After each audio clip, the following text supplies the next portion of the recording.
Hola, buenas noches, ¿cómo están todos? Les saludo hoy miércoles 12 de julio, siendo ya las 8:05 de la noche. Nuevamente un programa más de Masterclass. Muchas gracias por acompañarnos nuevamente en un programa de Masterclass, siempre un aprendizaje continuo para toda la comunidad médica. Hoy tenemos el tema de medicina de precisión y personalizada, a cargo de nuestro ponente, el doctor Miguel Ángel Pérez Aranda. Él en unos minutos se va a conectar, algún problema tuvo de enlace, pero ya lo estamos resolviendo. Así es que mientras tanto, como siempre, les doy la más cordial bienvenida, siempre con el gusto de saludarles. Soy Armando Dávalos, a nombre de Medical Legal Center, y agradezco su atención y participación. Les recordamos que este programa se transmite cada 15 días, todos los miércoles, a las 8 de la noche. En unos momentos más ya presentaré a nuestro ponente y hablaré de su extenso currículum. Él es médico internista. Un gran tema, sin duda alguna. Mientras tanto, les quiero recordar que nos pueden seguir a través de redes sociales. Tenemos disponibles para que nos contacten, para que se vinculen, para que se informen.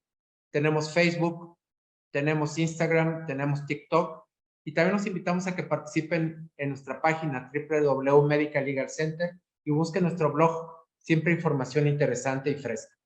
Asimismo, inviten a otros profesionales de la salud para que se sumen a nuestras redes sociales y siempre tengan una información relevante.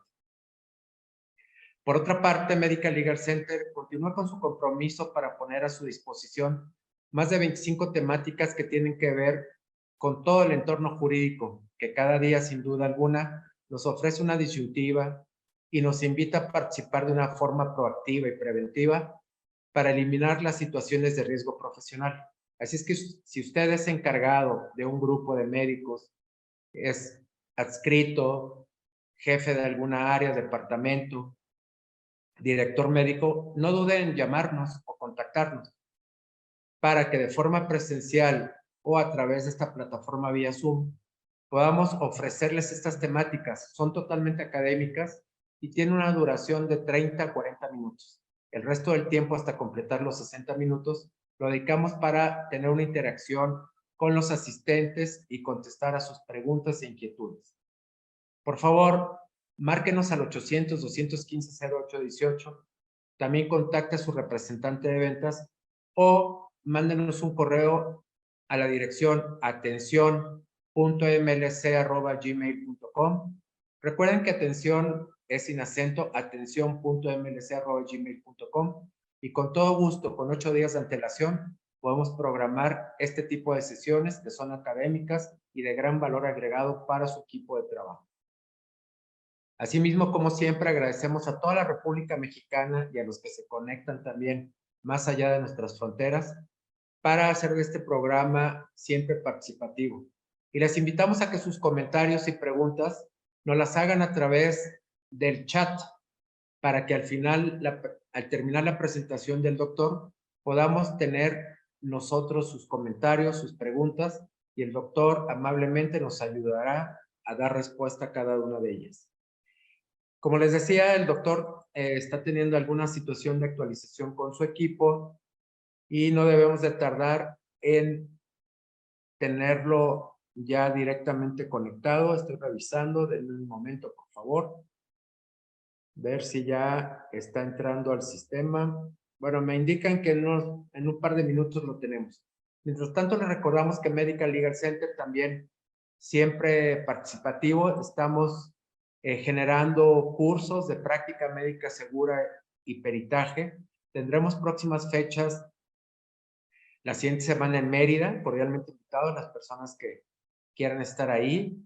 Será viernes y sábado de la siguiente semana. Posteriormente estaremos 1 y 2 de septiembre en San Luis Potosí y la segunda semana de septiembre en Morelia. Les estaremos dando información a través de nuestras redes sociales para que todos los interesados en participar y tener una práctica médica segura se comuniquen, se contacten y asistan a estos valiosos cursos.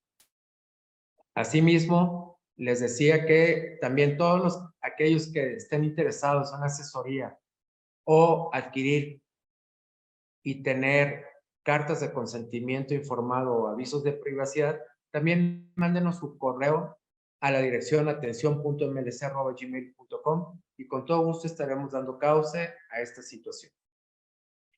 Bueno, pues seguimos en espera que nos indique el área técnica que el doctor ya está listo para que nos pueda iniciar con su plática. Mientras tanto, voy a hablarles de él. Él es el doctor Miguel Ángel Pérez Aranda. Él es médico cirujano y partero egresado de la Facultad de Medicina por la Universidad de Guadalajara. Es médico especialista recertificado en medicina interna, con orientación en medicina de precisión y personalizada en errores congénitos del metabolismo en adultos. Es profesor titular de la Clínica Médica Centro Universitario de Ciencias de la Salud, también en la Universidad de Guadalajara.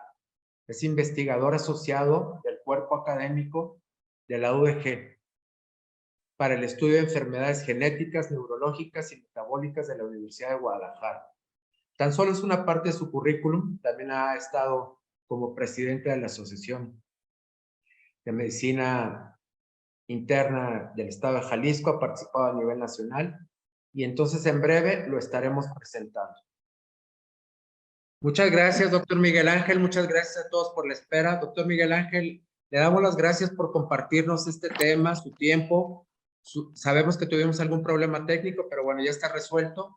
Así es que, doctor, ya di participación de su tema, que es medicina de precisión y personalizada. Nuestro ponente del día de hoy es el doctor Miguel Ángel Pérez Aranda, ya leí parte de su currículum. Así que, doctor, si gusta empezar a compartir pantalla y darnos su tema, con todo gusto lo escuchamos. Y al final de su presentación damos espacio para las preguntas y respuestas de la audiencia. Bienvenido y gracias, doctor, nuevamente. Muy bien, muchas gracias, licenciado. Sí, hubo unos problemas para ingresar, entonces nada más estoy esperando que abra la diapositiva. Y bueno, aparte de mi currículum, soy internista, Hospital Civil de Guadalajara, Servicio de Medicina Interna, profesor titular del Departamento de Clínica Médica en la Universidad de Guadalajara, investigador también en la Universidad de Guadalajara, expresidente de la Asociación Jalisciense de Médicos Internistas y miembro de ALAMP, que es Asociación Latinoamericana de Medicina Interna. Entonces, mi tema, como ya lo comentó el licenciado Armando, pues es medicina de precisión y personalizada. En cuanto a la agenda, no tengo conflicto de intereses. Veremos una introducción, analizaremos 5 casos clínicos y también genes y diabetes, medicina de precisión en diabetes mellitus y conclusiones. Entonces, no sé si se están viendo correctamente las diapositivas. Sí, doctor, de forma adecuada, si la puedes hacer en manera de presentación para que sea más grande el tamaño, mucho mejor. Ok. Entonces, bien, vamos a iniciar, ¿sí? Vamos a iniciar diciendo que, bueno, de alguna manera todos tenemos mutaciones. Nacemos con número de mutaciones y la gran mayoría de las veces no nos afectan, ¿sí? Estas mutaciones. Pero hay situaciones en donde, pues,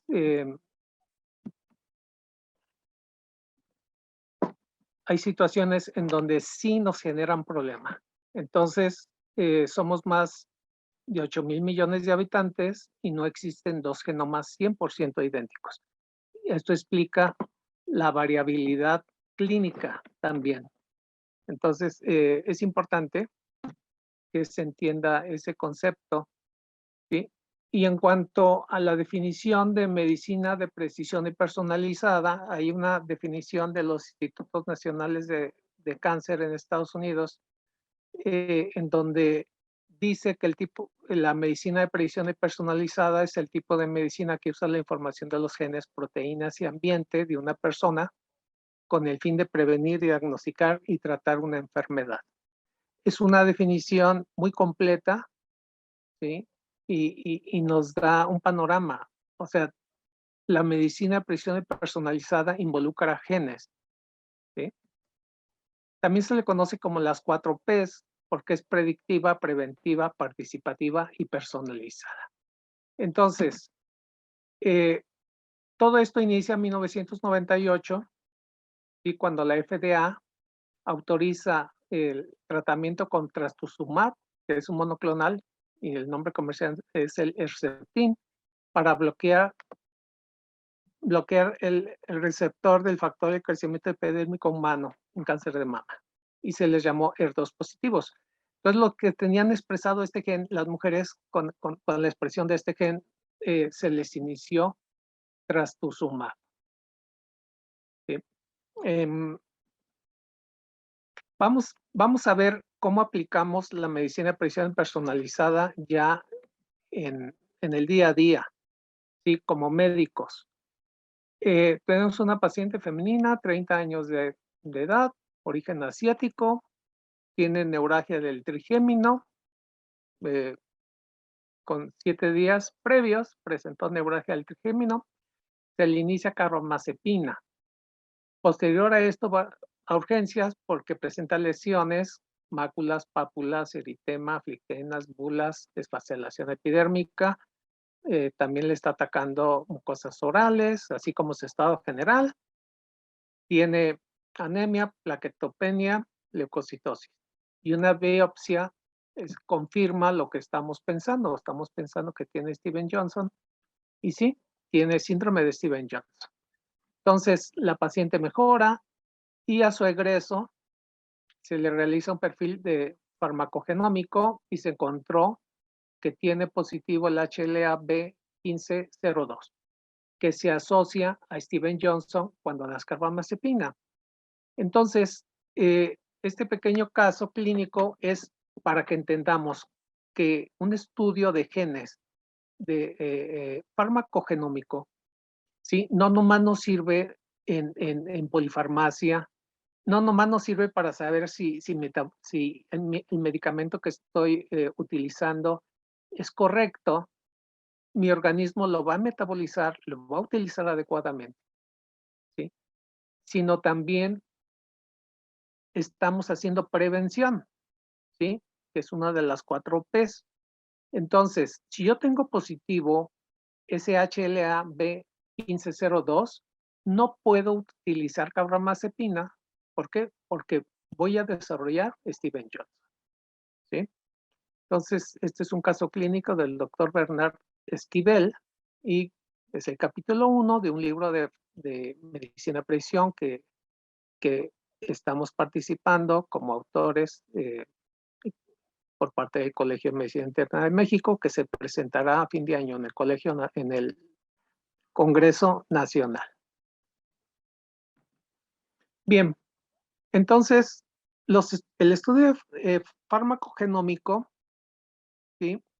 Se trata de la relación entre las variantes genómicas que presento y cómo es que mi cuerpo responde a los medicamentos. Entonces, cuando yo estoy en verde, estoy normal. Cuando estoy en rojo, soy un metabolizador lento y entonces me salgo de ventana terapéutica y voy a observar niveles tóxicos, ¿sí? Cuando estoy en azul, entonces estoy en niveles subterapéuticos y soy un metabolizador ultra rápido. Entonces el estudio me dice, ¿sí? Si estoy dando la dosis correcta, si estoy, si mi cuerpo está asimilando ese medicamento, ¿sí? Entonces, como repitiendo, también nos sirve para evitar Steven Johnson. Bien, existen ya 993 anotaciones en donde según tu variante de tu genotipo es la dosis recomendada. En el caso de warfarina, o sea, ¿qué variante tienes? ¿Sí? Aquí está los genes ¿sí? Si tú tienes algún gen dañado, el estudio te lo dice, el estudio de farmacogenómica, pero dependiendo tu variante, también se recomienda la dosis. Entonces, muchos países realizan los estudios de farmacogenómica antes de dar medicamentos, ¿sí? Un ejemplo es warfarina, pero lo más común son los oncológicos, ¿sí? Para saber si estoy utilizando bien el medicamento. Un caso número 2, hipertensión arterial severa, que no responde a antihipertensivos, pero sí a dexametasona. Ojo con diagnóstico y tratamiento de medicina de precisión. Que no se entienda que la dexametasona se utiliza en hipertensión severa, ¿sí? Tenemos una paciente femenina, 21 años de edad, que tiene cefalea desde la niñez y presenta amenorrea primaria. Padres consanguíneos, en la exploración física tiene hipertensión severa, 170-110 milímetros de mercurio y presenta hipogonadismo clínicamente. Esta paciente laboratorialmente presenta hipogonadismo hipergonadotrófico, hay hipernatremia, hipocalemia, alcalosis metabólica. Identificamos el problema molecular y medimos la actividad de la enzima y sucede que tiene hiperplasia suprarrenal congénita por deficiencia de 17-alfa hidroxilasa, ¿sí? A esta paciente se le había detectado en hipertensión, se le inició tratamiento y no bajaba su presión arterial. Entonces, una vez que la vimos, bueno, hicimos ya la investigación de por qué tiene una hipertensión severa, ¿sí? Y sucede de que tiene esta enfermedad, hiperplasia suprarrenal congénita por deficiencia de 17-alfa hidroxilasa y el tratamiento de presión es de dexametasona, 0.5 miligramos vía oral al día. Y para entender esto rápidamente, tenemos aquí la vía mineralocorticoide con producción final de aldosterona y hay una enzima limitante para pasar a la glucocorticoide, que es la diacetohidroxilasa, y entonces no se está produciendo cortisol ni se están produciendo hormonas sexuales. Entonces, por eso tiene hipogonadismo la paciente y tiene deficiencia de cortisol y tiene exceso de ACTH. Entonces, el ACTH está sobreestimulando la única vía que está presente en suprarrenales, que es aldosterona. Entonces, si no hay producción de esteroides sexuales en suprarrenales, tampoco hay en gónadas, porque es el mismo gen que se está expresando en dos tejidos diferentes, ¿sí? Por eso tiene hipogonadismo, hipergonadotrófico, porque tiene elevación de LH-FSH. Entonces tiene varios metabolitos que le generan hipertensión, ¿sí? No nomás la aldosterona. Ya desde 11-desoxicorticosterona eh, tiene problemas ya hipertensivos. Entonces tiene un exceso de acción de aldosterona, por eso tiene hipernatremia, hipocalemia y la lleva a alcalosis metabólica. Entonces el tratamiento de medicina de precisión es un efecto de cortisol para que bloquee ACTH. Entonces les da dexametasona porque tiene 25 veces más potencia que la hidrocortisona y tiene 0 de aldosterona. Entonces le estamos dando suplemento de cortisol, en otras palabras, con dexametasona. ¿Y qué pasa? Damos el medicamento, 0.5 miligramos al día, y al siguiente mes que la citamos, tiene ya presión normal. Y ya para el hipogonadismo se realiza otra estrategia, entre ellos estrogenización de la paciente. Bien, otro caso interesante es una mujer, caso número 3, paciente femenina, 49 años, que inicia con disnea de grandes esfuerzos. En ese tiempo, fisiología pulmonar realiza estudios y están normales.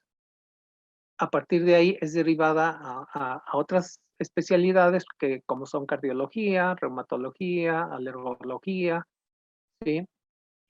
¿Por qué? Porque no se encuentra la causa de la disnea y termina siendo diagnosticada como disnea psicógena. Pasaron 4 años. En 4 años ya tiene EPOC la paciente en sus estudios, ¿sí? Es una EPOC inicial, una EPOC leve, pero ya presenta EPOC, ¿sí? Una resonancia pulmonar ya está reteniendo aire, ¿sí? Y la primera sospecha es de que tenga deficiencia de alfa-1 antitripsina. Entonces, le solicitamos niveles séricos de alfa-1 antitripsina, están bajos. Le solicitamos el gen de serpina 1 y está positivo y su variante es MZ. Entonces, tiene una serpinopatía tipo 1, que es mejor conocida como deficiencia de alfa-1 antitripsina. Y su tratamiento de presión es la infusión de esta proteína, 60 miligramos por kilo de peso IV cada 2 semanas. Es reposición enzimática. Entonces, estos últimos 2 casos también aparecerán en el libro de medicina de precisión, que se presentará en Congreso Nacional de Medicina Interna a finales de este año. Entonces, de disnea psicógena a un diagnóstico de precisión. Este caso es interesante porque es un caso clínico del New England del año pasado, del 2022, ¿sí? Y sucede que al paciente, cuando tenía 20 años, era atleta, ¿sí? En su escuela era atleta y a los 20 años presenta mareo en ejercicio, ¿sí? Y pues entra a estudio para saber por qué es ese mareo. Él comenta que tiene hipohidrosis, ¿sí? Que tiene hipohidrosis y cuando el paciente tiene 20 años se le hace diagnóstico de cardiomiopatía hipertrófica. Así pasa su vida, él ya deja de hacer ejercicio, deja de ser atleta porque le está causando problemas y tiene una cardiomiopatía. A los 53 años, ¿sí? Se le hace un estudio, un ecocardiograma y tiene engrosamiento ventricular izquierdo 19 milímetros, cuando debe ser hasta 11 milímetros. Así pasa, o sea, presenta muchos problemas, pero 10 años después, cuando el paciente tiene 63, su engrosamiento aumentó 1 milímetro, ahora tiene 20. A los 64 le colocan un desfibrilador cardioversor implantable. Y a los 78 años, bueno, se siente muy mal, ha tenido muchas complicaciones y ya tiene 21 milímetros de engrosamiento ventricular y es cuando le hacen diagnóstico de enfermedad de Fabry. Este es un caso clínico del New England del año pasado. Entonces, la enfermedad de Fabry puede aparecer desde el recién nacido o aparece manifestaciones siendo adulto, pero tu mutación la tienes desde el nacimiento. Si tu mutación, para decirlo de manera muy simple, si tu mutación es severa, entonces tienes Fabry desde la niñez y esta enfermedad puede ser letal. Igual que el Steven Johnson puede ser letal, ¿sí? Bueno, esta enfermedad, si tienes manifestaciones en la niñez, es letal si no recibes la enzima, ¿sí? Que sería el tratamiento de precisión. Entonces, una de las pistas, cuando ya eres adulto y empiezas con problemas, como este caso del New England, hay hipertrofia del ventrículo izquierdo sin hipertensión, ¿sí? Puede haber insuficiencia renal crónica o EBC en jóvenes y hay hipohidrosis y califican para fiebre de origen desconocido, ¿sí?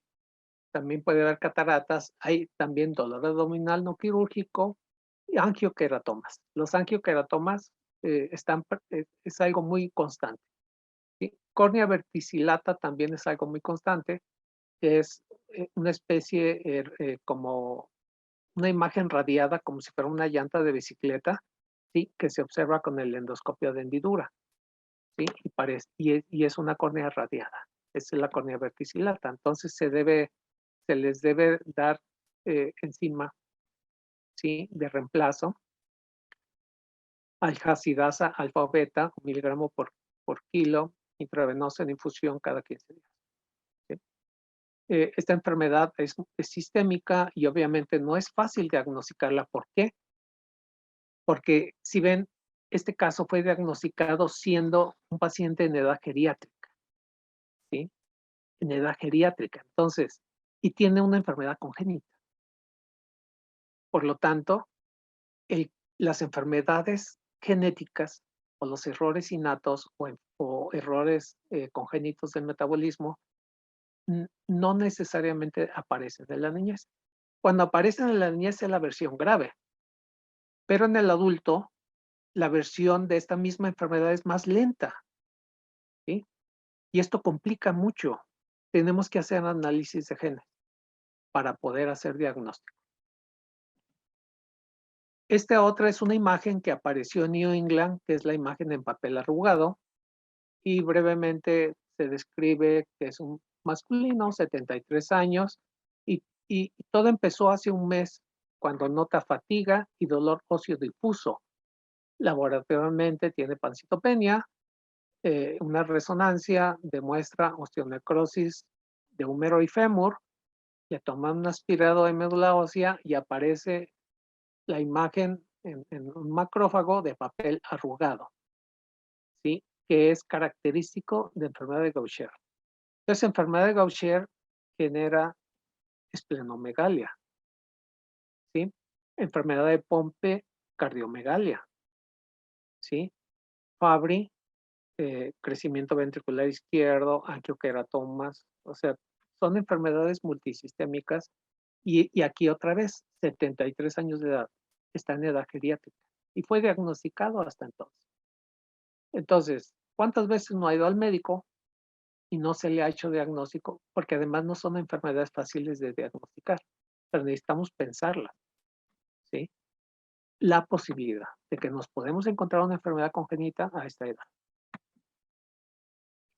Bien, hablando de una enfermedad que es de gran prevalencia mundial, como es la diabetes mellitus, bueno, algunos conceptos, pues es que es multifactorial, es ambiental y genética, monogénica y poligénica. En cuanto a su patrón mendeliano de herencia, es autosómica dominante, puede ser autosómica recesiva, ligada al X o mitocondrial. Entonces vamos a hablar un poco de genes y diabetes. En cuanto a diabetes, este es un esquema que ejemplifica lo que es la medicina de precisión. Entonces tenemos un grupo de diabéticos. Necesitamos estratificarlos.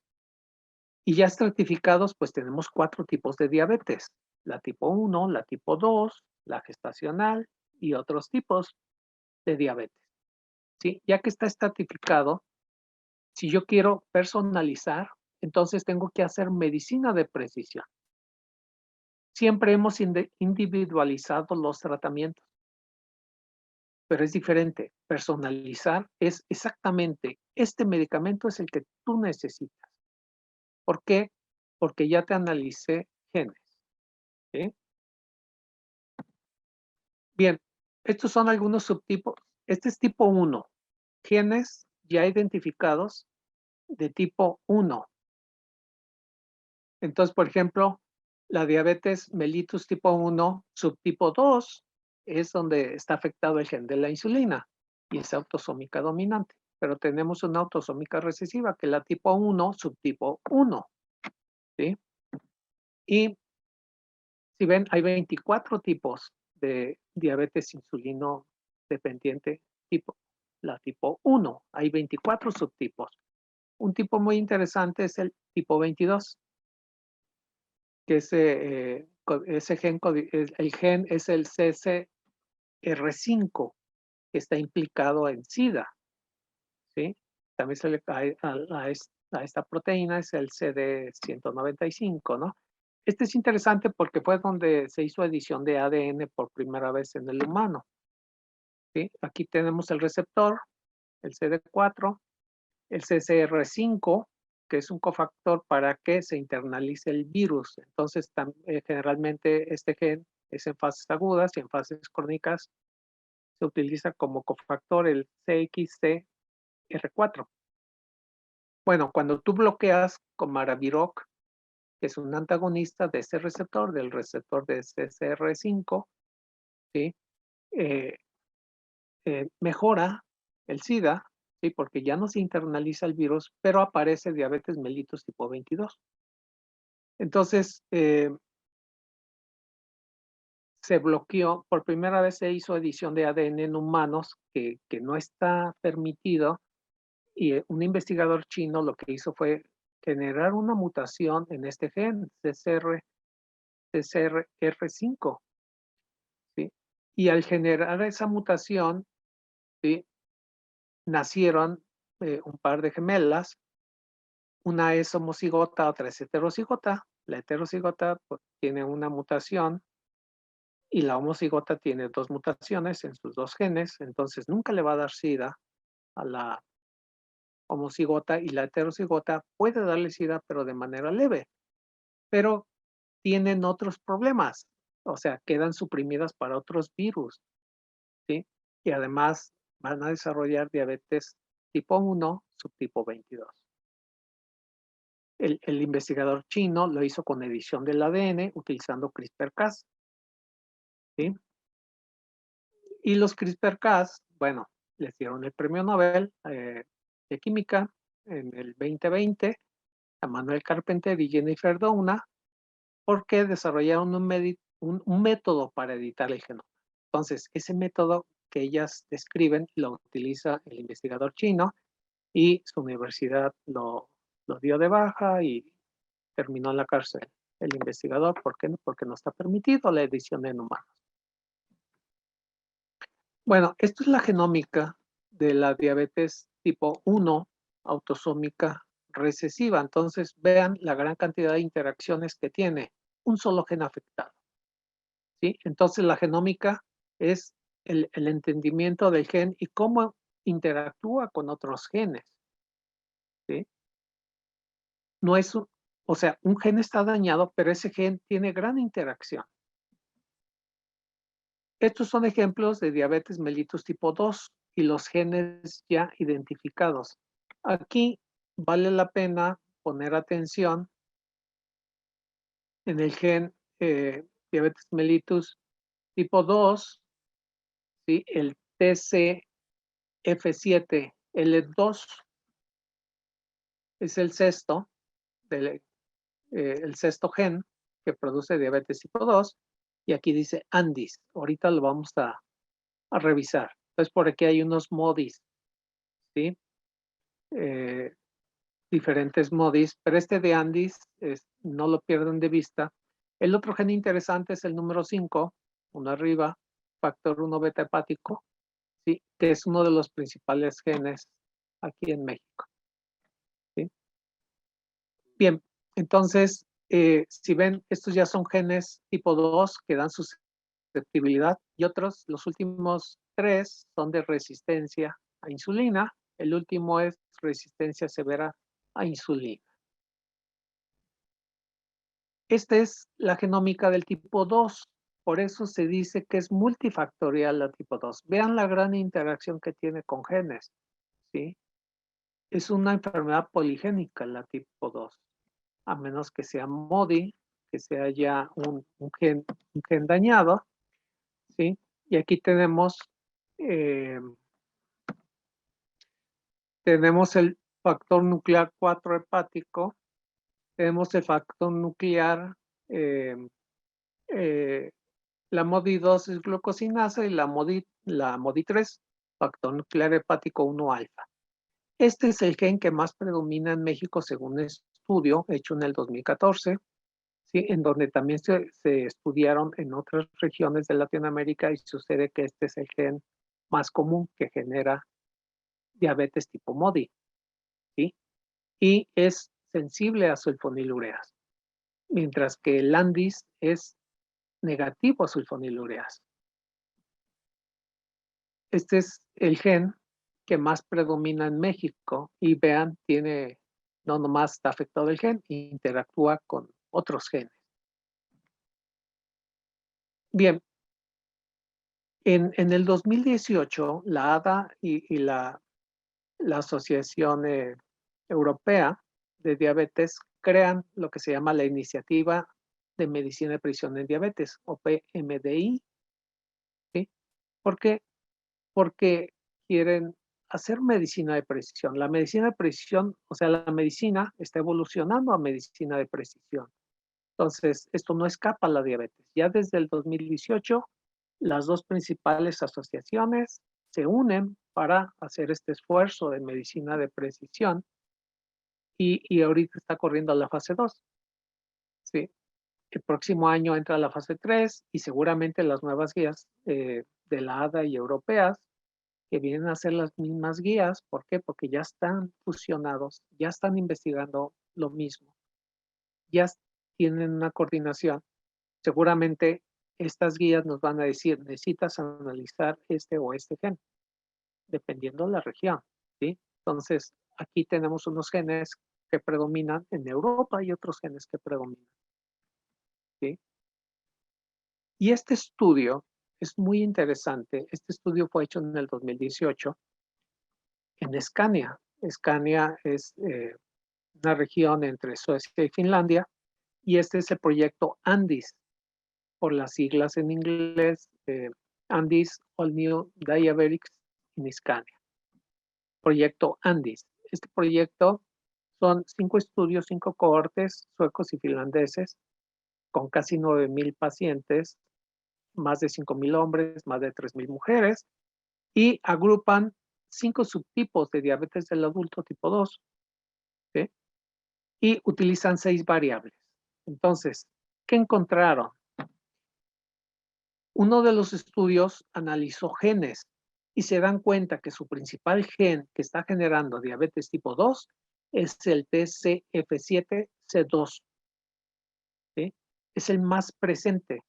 Se dan cuenta que ese es su principal gen y también se dan cuenta que no se debe utilizar sulfonilureas porque no es sulfonilurea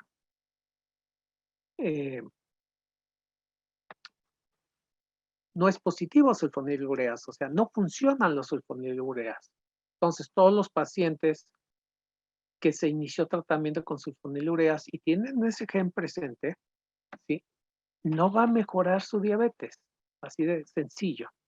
Entonces, clasifican 5 subtipos. Los 3 primeros, que están en azul más intenso, le llaman grave, diabetes grave, los últimos 2, diabetes leve. Entonces, la diabetes grave, la 1 y la 2, si ven, son iguales, excepto que el 1 es autoinmune y tiene anti-GAP positivos, por eso es autoinmune, pero comparten los mismos, las mismas variables. Son adultos jóvenes en ambos, su índice de masa corporal es bajo, tienen descontrol metabólico por medición de la hemoglobina glucosilada, el HOMA2 beta está bajo, o sea, tiene descontrol metabólico, el HOMA de resistencia a insulina está normal, pero el autoinmune, ¿sí? Presentan más cetoacidosis que el subtipo 2, ¿sí? En ambos casos se les dio insulina, ¿verdad?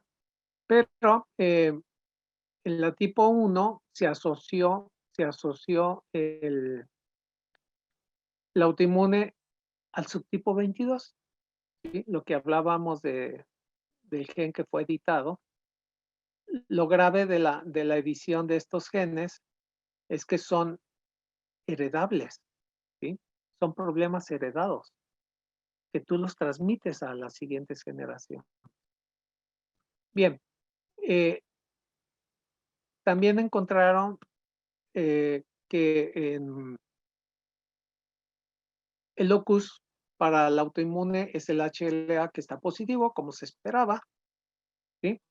Y la grave subtipo 3 es un adulto de más edad, ¿sí? Ya son más obesos, o sea, ya aumenta el índice de masa corporal, están en descontrol metabólico, pero el de resistencia a insulina, que es el subtipo 3, ¿sí? Tiene positivo el HOMA para resistencia a la insulina. Aquí se dan cuenta de que este grupo desarrolla esteatohepatitis, desarrolla síndrome metabólico, enfermedad renal. Se dan cuenta cuál es el gen que está favoreciendo la esteatohepatitis y el síndrome metabólico, que es el gen TM6SF2, que lo encuentran positivo. Y también se dan cuenta que pocos pacientes iniciaron metformina. Entonces, esto es por el estudio de genes. Inmediatamente tienen mucha información. La tipo I4 y 5 ya es una diabetes leve, ya son adultos de mayor edad, ¿sí? La última, la subtipo 5, pueden tener peso normal incluso. El descontrol metabólico ya es mucho menor, ¿sí? No hay tanto descontrol, no hay resistencia a la insulina, ¿sí? Y la diferencia es que el subtipo 4 son obesos y el tipo 5 no, no son obesos, ¿sí? Son negativos a sulfonilureas, ¿sí? No hay resistencia a la insulina y la diabetes es más modesta. Entonces, ese es nada más para que entiendan cómo los genes pueden darnos información muy importante, ¿sí? Y mencionar que hay un catálogo, ¿sí? El catálogo GWAS, que son estudios de asociación de genoma completo. Inicia en el 2008 este catálogo y hasta el 5 de julio, que es el último corte de este año, ¿sí? Van descritos 292,199 SNPs, más de 6,000 publicaciones, y se asocia estos SNP a enfermedad en más de 500,000 veces. Los SNPs son polimorfismos de un solo nucleótido. Entonces, estos polimorfismos se asocian con la enfermedad. Si hablamos de diabetes, hay más de 6,000 SNPs, la tipo 1, 709, y la tipo 2, vean, 5,369. Este estudio está liderado por Inglaterra, aunque todos los países están participando. Bueno, Inglaterra es el que más estudios aporta. Es un estudio con más validez europea, mientras no tengamos el nivel que está teniendo ahorita Inglaterra, ¿sí? Un proyecto muy importante que está llevando Inglaterra es el proyecto 5 millones de genomas. Terminó Inglaterra, después del genoma humano, viene el estudio 1000 genomas, que es multinacional, después 10,000 genomas, y ya en 10,000 genomas, Inglaterra realiza únicamente los 10,000 genomas y luego se va a 100,000 genomas. Y ahorita está con el proyecto 5 millones de genomas.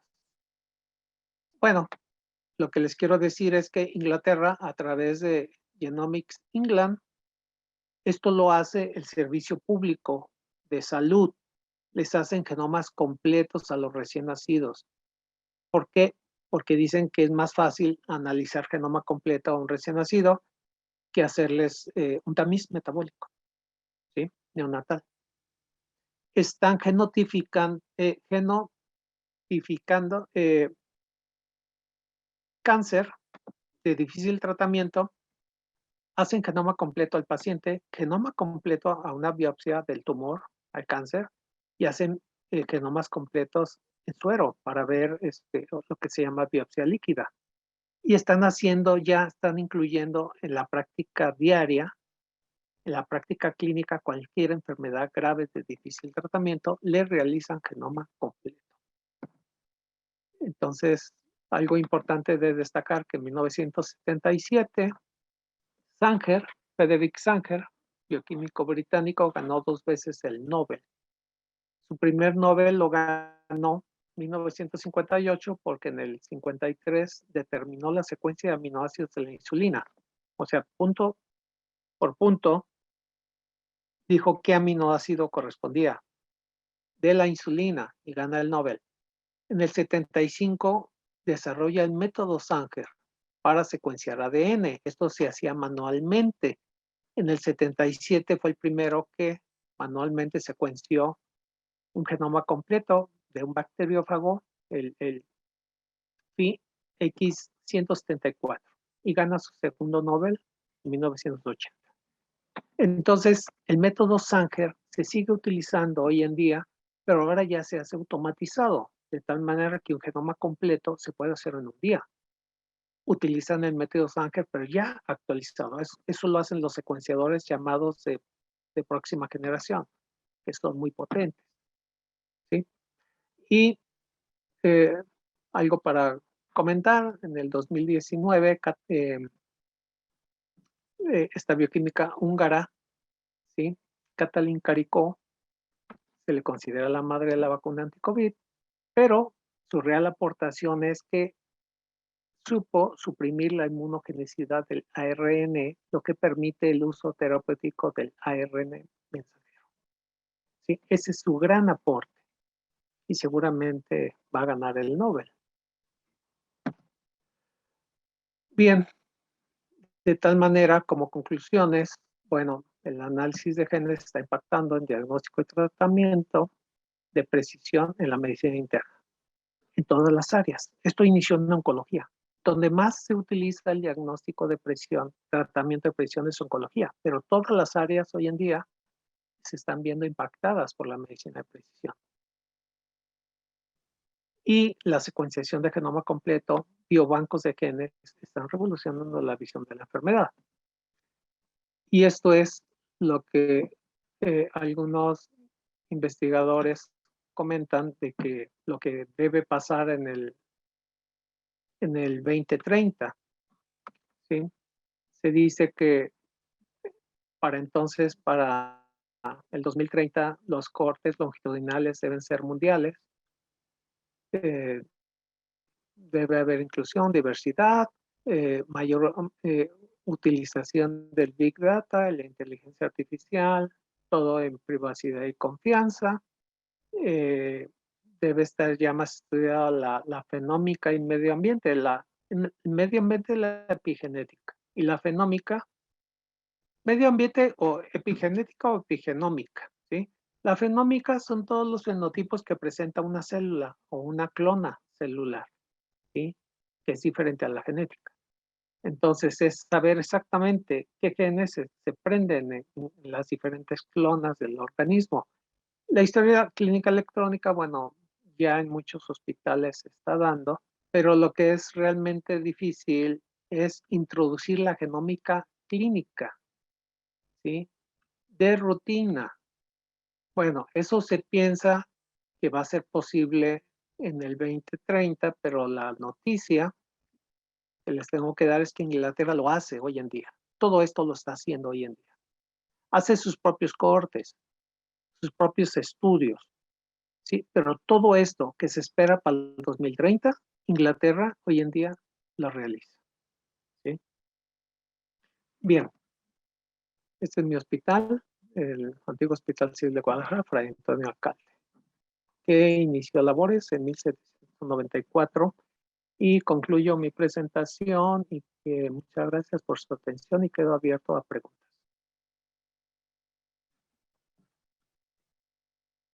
Gracias, gracias, doctor Miguel Ángel Pérez. Muchas gracias por su participación. Como siempre les decía al inicio, es un tema interesante. Y doctor, la primera precisión que quisiera que nos ayudara a establecer es, ¿realmente existe una diferenciación entre el concepto de medicina personalizada contra el concepto de medicina de precisión? ¿O hablamos de algo similar? Es, es lo mismo, ¿sí? Es lo mismo, nada más. Donde hay confusión es cuando yo doy un tratamiento a un paciente, ¿sí? Si yo no le analizo genes, no estoy haciendo medicina de precisión, estoy individualizando tratamiento, ¿sí? Eso siempre toda la vida lo hemos hecho. Pero si yo doy un tratamiento de precisión, quiere decir que me consta que tiene un gen dañado o un grupo de genes y en base a eso inicio tratamiento, ¿sí? Esa es la diferencia, ¿verdad? ¿Por qué? Porque a los diabéticos ya sabemos si eres obeso, o sea, si tienes tendencia a síndrome metabólico, bueno, pues voy a usar una pioglitazona, por ejemplo. Inicio pioglitazona, incluso metformina. Sería la mejor elección. Pero ¿qué pasa si tus genes no están utilizando la pioglitazona? Que es posible, ¿verdad? O que tengas mutaciones donde la metformina no te sirva, ¿sí? Entonces, yo individualizo el tratamiento, pioglitazona o metformina, pero sucede que los genes dicen otra cosa. Y ya cuando yo analizo genes, ya estoy haciendo medicina de precisión y personalizada.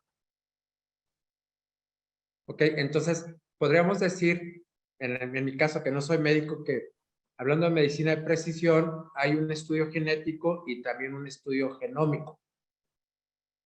Sí, en realidad se analizan genes.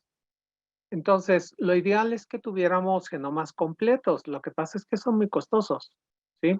Los genomas completos son muy costosos y bueno, mientras más se abaraten, bueno, pues va a ser más fácil, pero Inglaterra los está haciendo, incluso a los recién nacidos, ¿sí? Entonces nos llevan mucha ventaja. Usted ahorita nos hablaba y en parte de su currículum, bueno, que en la Universidad de Guadalajara existe este tipo de estudios. A nivel nacional, ¿está al alcance de cualquier paciente o de cualquier médico poder derivar a los pacientes a este tipo de estudios? Sí, el problema es que son costosos. O sea, un estudio de genoma completo aquí en México puede costar en más de $5,000, mientras que en Inglaterra te puede costar $1,000. Pero se dice que se van a abaratar a $100, ¿sí? Y entonces a $100 sí podemos incluirlo ya en la clínica, en la práctica diaria, hacer estos análisis. ¿Por qué? Porque voy a orientar mi tratamiento de manera más específica, ¿sí? Ahorita también usted al final como conclusión decía la parte de hacer un estudio, vamos a decir, mundial, pero ¿qué tanto tienen que ver los medios ambientes, las culturas, los estilos de vida que tenemos en las diferentes áreas de nuestro mundo terráqueo para Bueno, pues lograr esta precisión? precisamente esa es la epigenómica. O sea, cada región tiene, culturalmente hablando, pues tiene diferentes maneras de alimentarse, de ejercitarse. O sea, la diabetes es una enfermedad que tiene mucha modificación epigenómica, que es el medio ambiente. Entonces, si yo como más azúcar, voy a terminar con diabetes. Si yo ya desde la niñez tengo cierta educación de no estar abusando de azúcar, puede ser que nunca me dé diabetes, porque el medio ambiente juega un papel muy importante en el caso de diabetes y de muchas enfermedades. O sea, muchas enfermedades se pueden modificar, se pueden retrasar, ¿sí? Según tu medio ambiente. Entonces, aquí en México, bueno, pues en México tenemos mucha diabetes porque consumimos mucho maíz, ¿no? Por ejemplo. Sí. ¿Sí? En los casos que usted puso de los análisis clínicos, obviamente, pues hablamos de que existe un tratamiento, un diagnóstico y un tratamiento, pero bueno, finalmente yo creo que este tipo de medicina pues nos lleva también a la prevención, que yo creo que sería una meta final de todos los profesionales de la salud. Claro, y la medicina de precisión también busca prevención, entonces, y predicción, saber, por ejemplo, ahorita donde se está estudiando bastante en cáncer, es saber si vas a tener cáncer o no. Eso sería predecir desde antes. Desde antes decir, te va a dar cáncer de colon, te va a dar cáncer de esto. Bueno, por ahí los estudios vienen muy intensos. ¿Por qué? Porque la parte predictiva, o sea, no es difícil entender que si yo abuso de carbohidratos simples, pues voy a tener diabetes. No necesito genes para saber eso, ¿sí? Ujú. Pero sí me gustaría que un estudio me dijera si voy a tener o no cáncer. Esa es la parte predictiva, que la medicina de precisión en ese momento no es 100% exacta, pero seguramente en pocos años va a ser muy exacta. Entonces Muy vamos a bien, poder doctor. saber con anticipación todo eso. Mónica Tejeda nos dice, curioso que Gaucher se diagnosticara a esa edad. Generalmente la pensamos en niños con pancitopenia, Citopenia, con ajá, pancitopenia, y esplenomegalia. esplenomegalia. Bueno, esa es la versión grave cuando aparece en la niñez, pero la versión del adulto, en el adulto joven, no es tan fácil hacer diagnóstico, pero lo curioso es que los pacientes llegan a edad geriátrica y ahí se les diagnostica. ¿Por qué? Porque ahora tenemos más manera de solicitar un gen o un panel de genes y entonces podemos hacerlo. Entonces, aquí la pregunta es muy interesante. ¿Por qué? Porque necesitamos quitarnos de la idea de que las enfermedades genéticas aparecen en la niñez. Y no es cierto, ¿sí?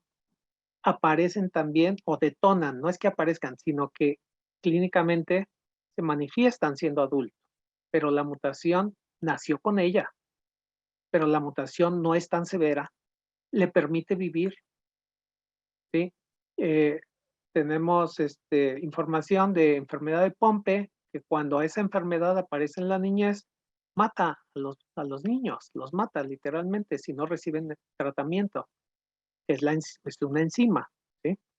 Entonces, el Pompe también se diagnosticó por primera vez en un paciente de primera vez en Holanda a los 80 años. Literalmente ya vivió lo que iba a vivir y hasta entonces se le hace diagnóstico. Entonces, cada vez vemos más pacientes a mayor edad, ¿sí?, de enfermedades raras que debieron haber aparecido siendo niños, pero la mutación fue leve, les permite vivir. Y eso es lo difícil, en realidad, para el internista, detectarlos de primer contacto, de primera intención. Detectarlos no es tan fácil, ¿sí? Pero hay muchas pistas que nos llevan a pensar en eso, ¿sí? Y, Bien. y efectivamente, bueno, por ejemplo, si alguien tiene esplenomegalia, eh, se debe pensar en Gaucher, no importa la edad que tenga, ¿sí? Ok. Susana Novelo, ¿cuál es el material biológico ideal para este tipo de estudio de genómica en un adulto? Bueno, pues puede ser un simple raspado en la cavidad oral, así de simple. Generalmente, o sea, algo rápido, pues tomas una muestra de sangre y se aíslan los leucocitos. Ya aislados los leucocitos, de ahí se extrae ADN, ¿sí? Y una muestra de sangre es suficiente. Entonces, una gota de sangre es suficiente, ¿sí? Muy bien. Rubén Martínez lo felicita, dice que excelente información. Jesús Ángel Sámano le hace una propuesta. Sería interesante un curso de actualización en línea para que lo prepare ahí el Colegio de Medicina de Jalisco o la Universidad de Guadalajara, ¿verdad? Sí, bueno, ya, Dígame. perdón, ya el libro de medicina de precisión ya está en proceso, se va a editar a fin de año, va a salir a la venta, pues, a fin de año, pero claro que son temas muy, muy importantes. Y pues vamos a ver si lo hacemos a través del hospital o a través de la universidad o a través de los colegios. Bueno, ahí está el compromiso, doctor, para que comparte el conocimiento y todos nos actualicemos, ¿verdad? Sí, Víctor López dice, por favor, doctor, denos sus datos completos y si es que también atiende medicina privada. Excelente conferencia. bueno, yo puedo ver pacientes ahí en el hospital. Medicina privada, ahorita no estoy dando, traigo un problema en mi columna, ¿sí? Entonces, es posible que tenga un problema en la columna, a lo mejor entro a cirugía otra vez, entonces ahorita no estoy viendo medicina privada, pero mi, mi correo electrónico es maperez, ¿sí? maperez@email.com, así como email en inglés. MA de Miguel Ángel y Pérez @email.com en inglés, con la E de elefante, ¿sí? De acuerdo. Muy bien, doctor. Pues muchas gracias. Mire, con esto estamos concluyendo ya los comentarios genéricos de la audiencia, a la cual le agradecemos, como siempre, su valiosa participación. Y si nos diera su mensaje final o conclusión, se lo vamos a agradecer para ir cerrando el programa.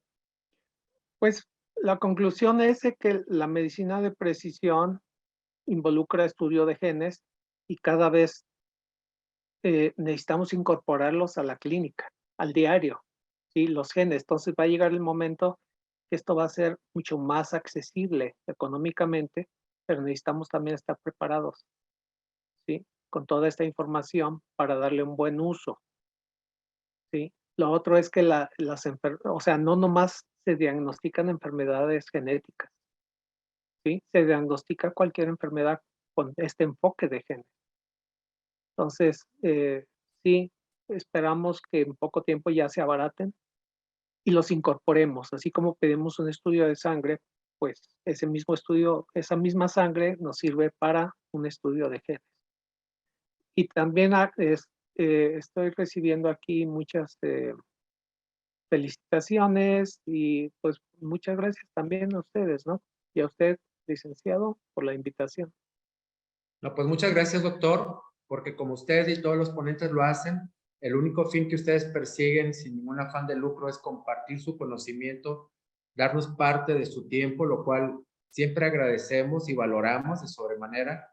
Y por supuesto que nos da gusto conocer gente tan brillante y saber que en México existe el desarrollo y tenemos la capacidad, que yo los invito a todos a que trabajemos colegios, hospitales, médicos particulares, médicos institucionales, para que hagamos accesible todos estos servicios y logremos de nuestro país un México seguro, un México sano. Seguramente tenemos muchos retos, los que no somos médicos también, pero nos sumamos a este esfuerzo y a esta participación. Y nuevamente quiero agradecer al doctor Miguel Ángel su valiosa colaboración y a cada uno de ustedes que se conectaron hoy, nuevamente hoy 12 de julio, en un programa más de Masterclass. Y los invitamos dentro de 15 días. Por favor, síganos en redes sociales y hay que pugnar por una mejor medicina en México. Sabemos que podemos lograrlo. Muchas gracias a todos. Buenas noches. Nos vemos próximamente. Buenas Descansen y noches. feliz noche. Hasta Hasta luego, luego. doctor. Gracias. Gracias. Saludos a toda la República Mexicana y a Miami, que también se conectó. Así es que para todos un abrazo y un saludo. Buenas noches. Gracias. Buenas noches.